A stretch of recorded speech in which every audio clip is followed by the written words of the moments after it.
मीना श्रीवास्तव ने लिखा है, सादर प्रणाम अनंत श्री। गुरु के मौन से निकली वाणी हमें रूपांतरित करने में किस प्रकार सहायक है, कृपया कुछ कहें।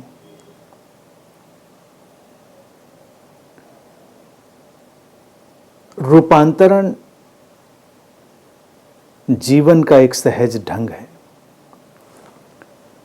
हम जब अपनी सहजता भूलने लगते हैं तो रूपांतरण भी हमें थोड़ा दुर्लभ और दुर्गम प्रतीत होने लगता है, लेकिन ऐसा है नहीं।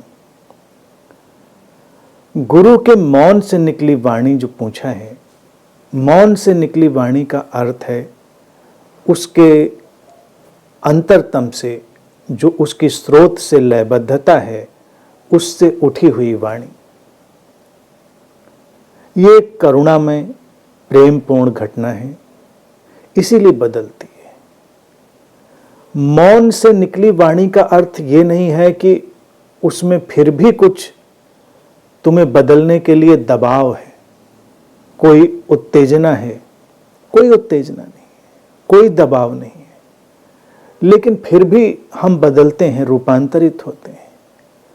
जैसे सुबह सूरज उगता है और उसकी किरणें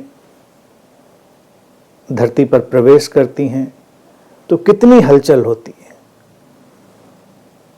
पक्षियों में कलरव शुरू हो जाता है, कलियां खिलने लगती हैं, जीवन एक करवट लेने लगता है और दिखाई देते हुए तल पर सूरज कुछ नहीं करता।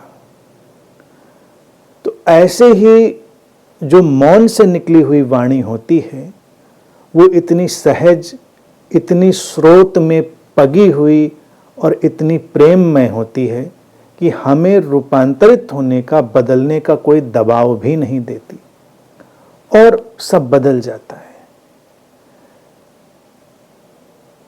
अस्तित्व में गहनतम रूपांतरण, डीपेस्ट ट्रांसफॉर्मेशन तभी घटता है जब बदलने का, रूपांतरित होने का कोई दबाव नहीं होता। तो गुरु के मौन से जो वाणी निकलती है वो ऐसी ही सहज है, उसमें कोई दबाव नहीं है, वो एक उल्लास है। देखा जाए तो वो हमारे होने का एक उत्सव है।